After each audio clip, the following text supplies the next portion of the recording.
bahwa sebagai manusia, pertemanan, persahabatan, kolegial itu adalah hal yang penting. Dan itu saja Pak Purbaya yang perlu saya sampaikan.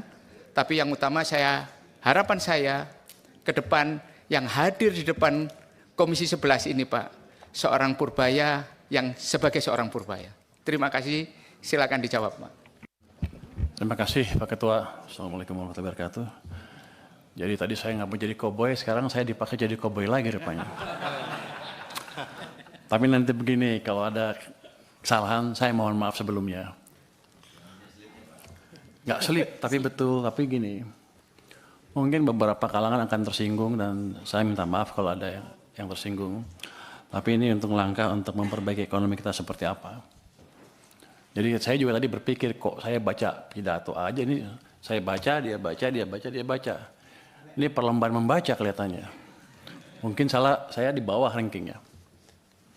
Tapi kalau emang ditanya program apa yang saya akan buat, kenapa Pak Presiden Prabowo mau menunjuk saya?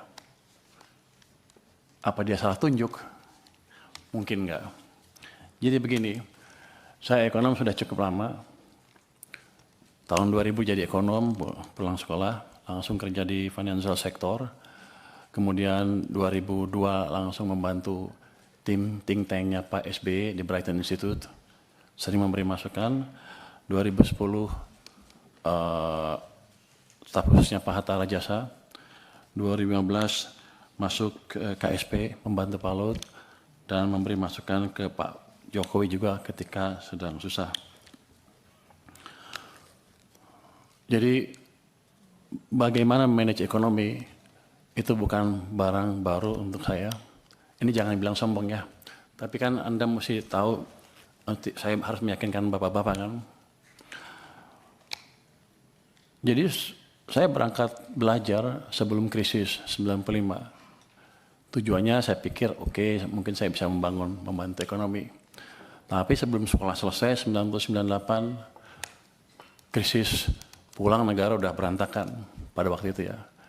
2000 pertumbuhan mendekati 0, 2001 rendah kan. Habis itu kita bantu ke sana dan waktu itu Pak SBY bisa meningkatkan pertumbuhan sampai mendekati 6% kan. Terus diganti Pak Jokowi. Pak Jokowi pertumbuhannya sedikit di bawah 5% on average. Jadi saya pelajarin dari krisis 1998 salah kita di mana? Kenapa ketika 97-98 negara yang mulai diserang adalah Thailand, Korea dan lain-lain, kenapa yang paling terpuruk kita? Jadi saya pelajari betul apa yang terjadi waktu itu dan bagaimana cara mengatasi krisis kalau terjadi lagi. Jadi ini boleh teori sedikit ya Mas ya, izin. Silakan Pak, Bapak mau ngomong apa saya kasih kebebasan. Oke. Di buku moneter itu ada pemenang Nobel yang bilang bahwa dia mempelajari krisis tahun 1930 di Amerika. Dia bilang waktu itu krisis, mereka debat bunga di nolin kok masih krisis.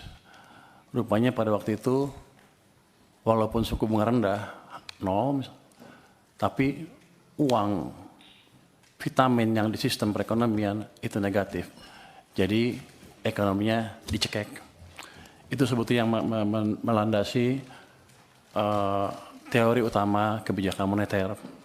Jadi kalau Anda mau lihat kebijakan moneter, ketat apa longgar, jangan hanya dilihat dari suku bunga. Dia bilang begitu, lihat laju pertumbuhan uang primer, base money.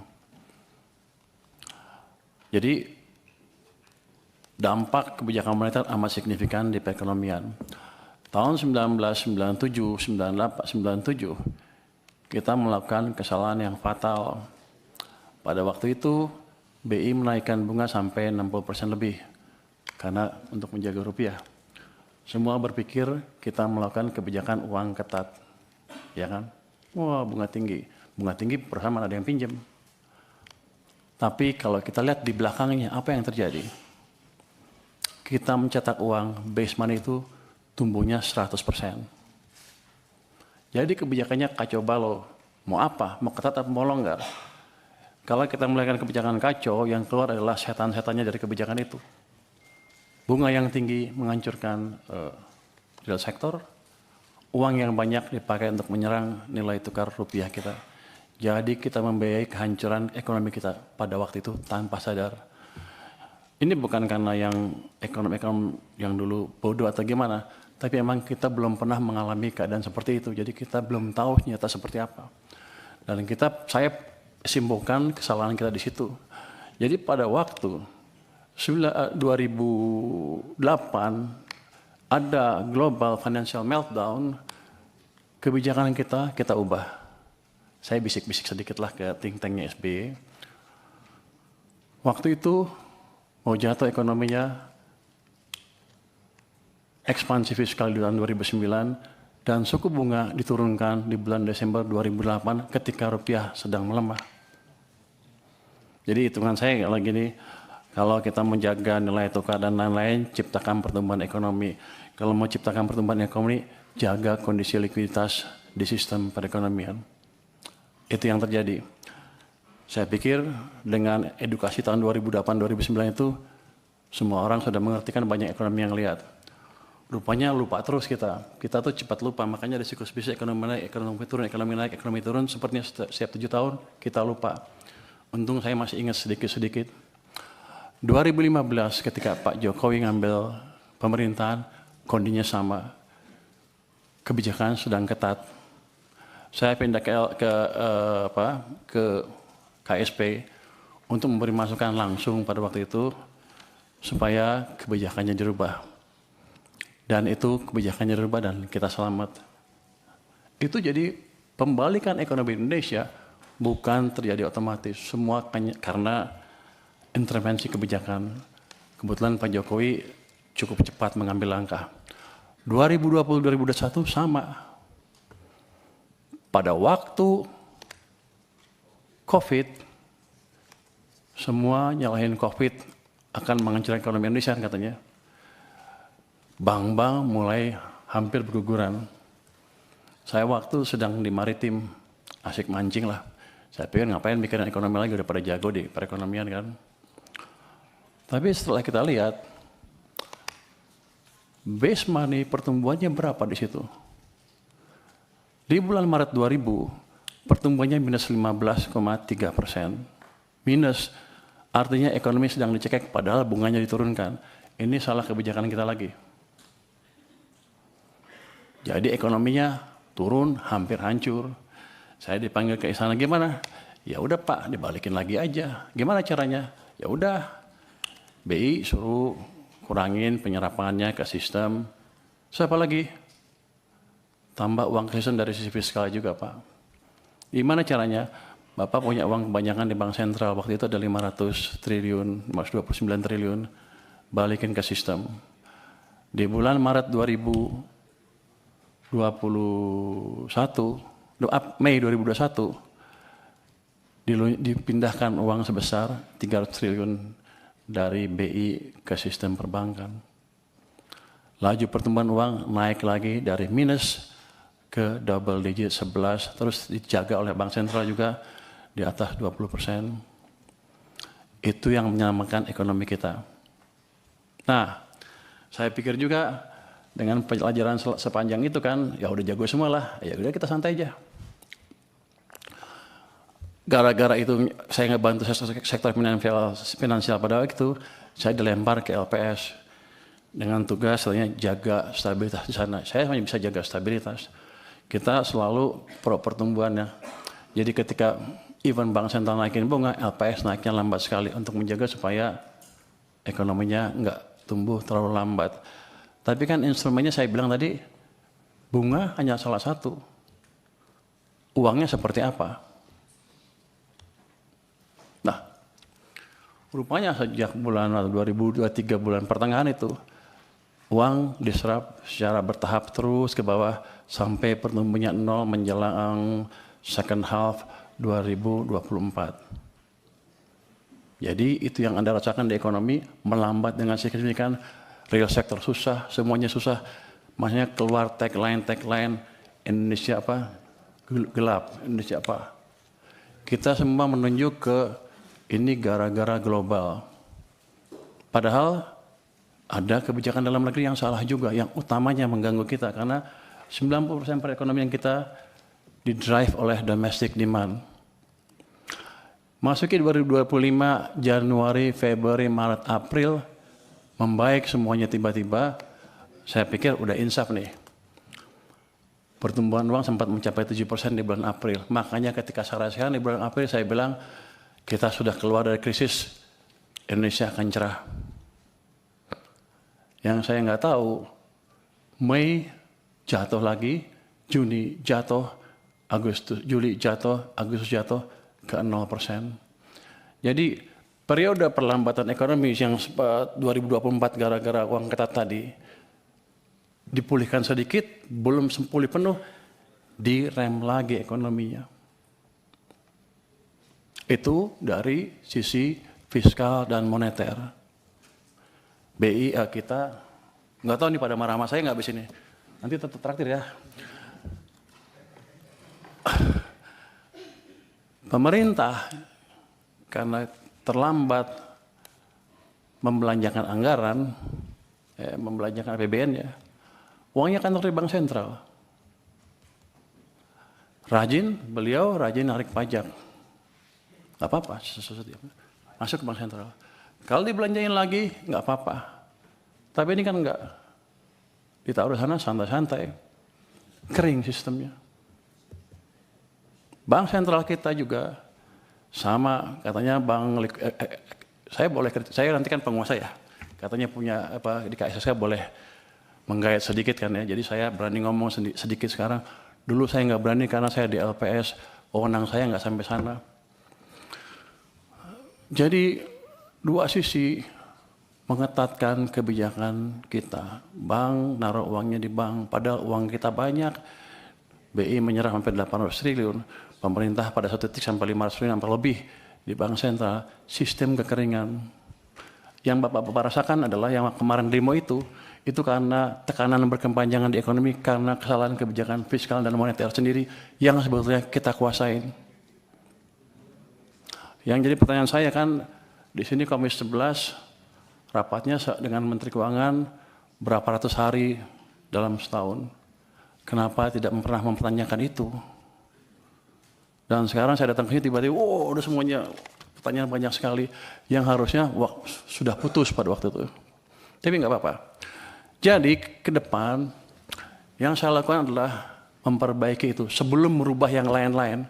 Struktural lain kita bisa rubah, tapi quick win-nya di situ.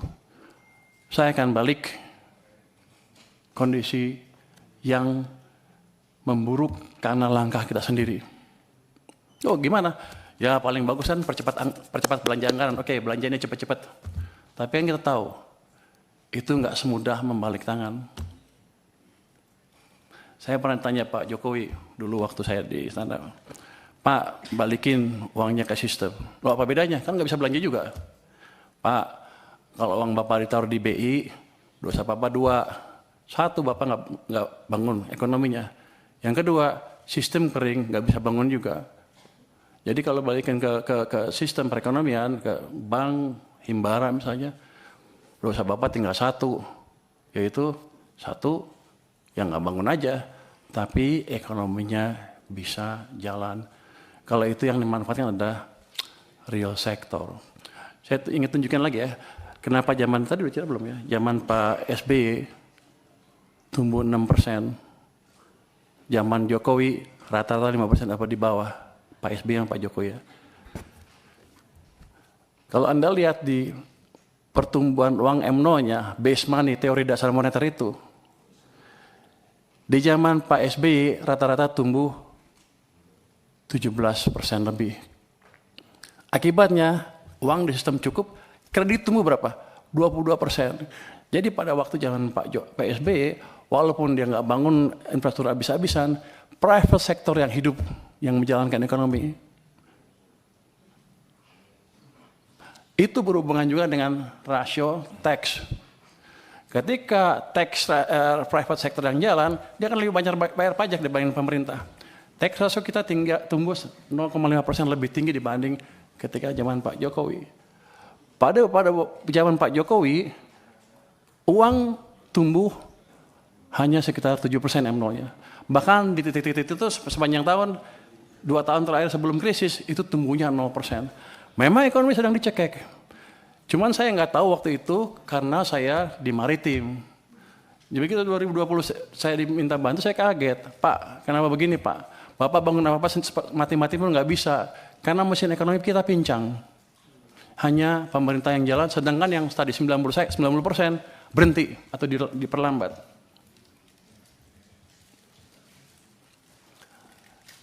Zaman Pak Prabowo juga bisa sama. Ini sekarang masih baru. Kalau pemerintahnya masih lambat belanjanya dan mencekik perekonomian juga dari sisi lain, dan moneternya juga sama, maka akan lebih buruk dibanding yang 2 zaman sebelumnya. Dua mesin mati. Jadi tugas saya di sini adalah menghidupkan kedua mesin tadi, mesin moneter dan mesin fiskal. Nanti saya mohon restu dari parlemen untuk saya menjalankan tugas itu. Langkah pertama sudah kami jalankan. Saya sudah lapor ke Presiden, Pak, saya akan taruh uang ke sistem perekonomian. Berapa? Saya sekarang punya 425 triliun di BI cash, besok saya taruh 200 triliun. Sudah jalan belum? Sudah jalan belum? Sudah jalan? Lagi dijalankan. Kalau itu masuk ke sistem, dan saya nanti sudah minta ke Bank Sentral, jangan diserap uangnya. Biar aja kalau Anda menjalankan kebijakan moneter, kami dari sisi fiskal yang menjalankan sedikit. Tapi nanti mereka juga mendukung. Artinya, ekonomi akan bisa hidup lagi. Nanti, itu sisi private side dari kebijakan moneter, dari kebijakan fiskal. Di government side-nya sendiri, saya akan pastikan lagi tadi belanja-belanja yang lambat berjalan dengan lebih baik lagi. Ada yang dikomplain katanya apa? MBG tadi ya. Penyerapan pajaknya rendah. Saya tanya sama teman-teman keuangan, gimana monitornya? Ya dia bilang bagus-bagus saja, tapi ternyata enggak, jelek. Loh, terus kita apain? Ya nggak tahu. Saya bilang begini, ya udah, nanti sebulan sekali kita akan jumpa pers dengan kepala MBG. Nanti kalau penyerapannya jelek, dia suruh jelasin ke publik, saya di sebelahnya. Dan program-program yang lain yang lambat itu akan saya sisir. Saya kan baru hari ketiga dan rapat. Udah keburu rapat di sini, jadi belum lihat detail seperti apa. Tapi kami akan sisir. Bagian-bagian lambat kami percepat. Caranya gimana? Ya, kalau mereka nggak bisa nyusun anggaran atau nyusun program kerjanya atau pengajuan anggarannya, kami akan kirim orang ke sana supaya jalannya cepat dan kita akan monitor on regular basis supaya anggaran yang banyak tadi, yang kalau lihat anggaran kan sama aja kan dari tahun ke tahun, gitu-gitu aja tuh nggak ada dampaknya, 5-5 aja, karena penyerapannya nggak dimonitor. Dulu pernah ada UKP 4 memonitor itu pun nggak jalan sempurna, karena UKP 4 terlalu jauh. Saya nggak tahu, harusnya tugas Pak Mana sekali, tapi saya nggak tahu. Kalau saya boleh kerjakan, saya akan kerjakan itu supaya memastikan betul-betul penyerapan anggaran bisa jalan. Dan tadi uang yang udah utang kita yang sudah kita keluarkan itu betul-betul bermanfaat buat ekonomi. Dari situ kenapa saya tadi bisa 6%? Si Purbaya sok tahu katanya bisa 6%. Orang-orang bilang sok tahu lo katanya. Di luar bilang gitu, sok pinter. Saya bilang kamu sombong katanya. Tapi ini udah berdasarkan pengalaman selama ini.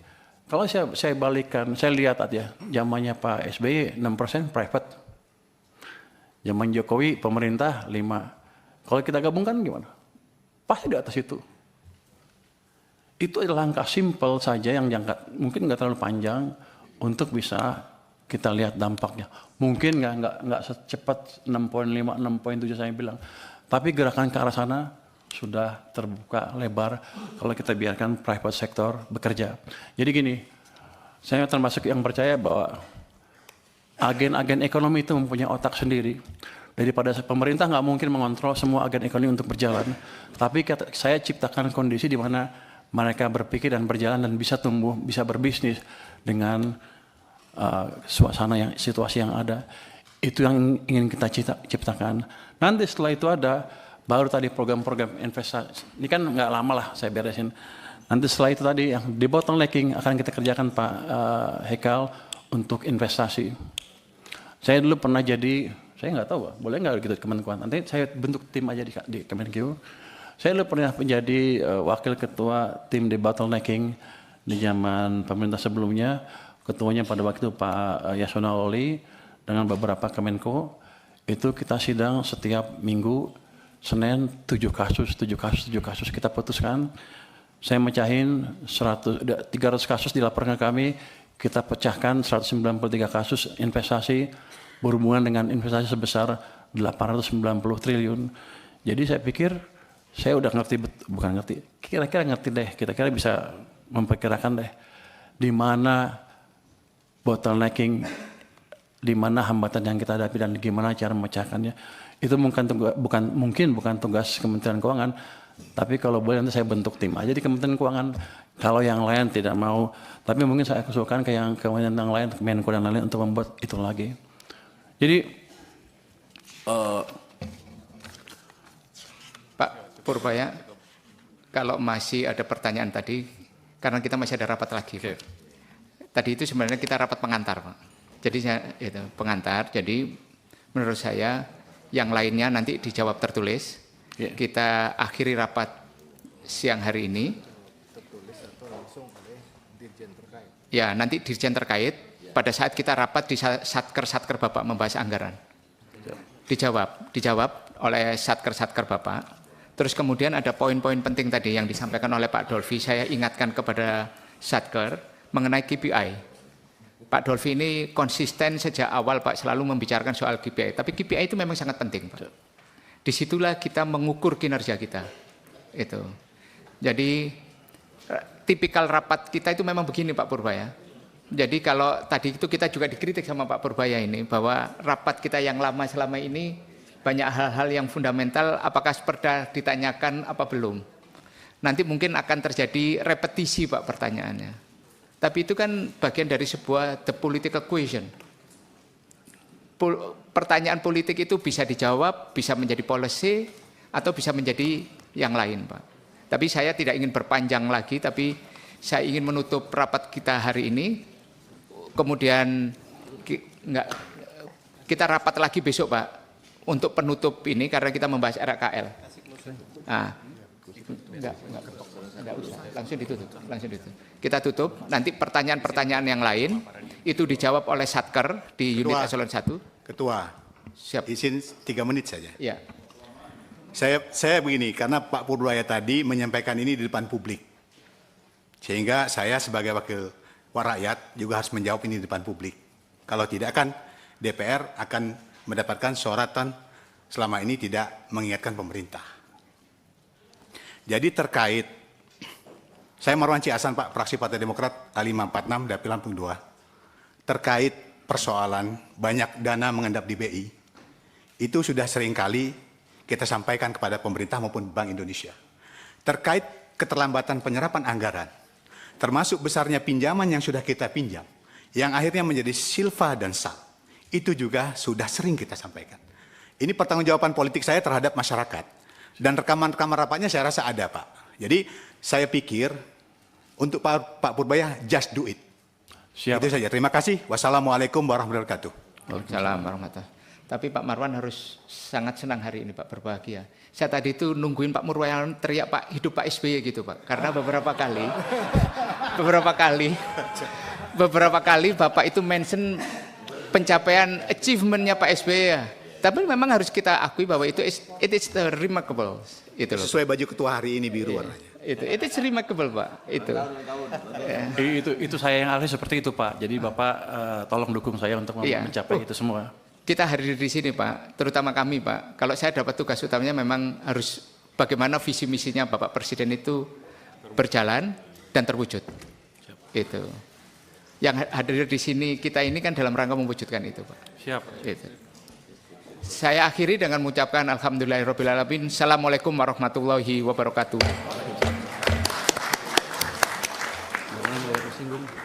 Apa ya? Hanya boleh tantang begitu.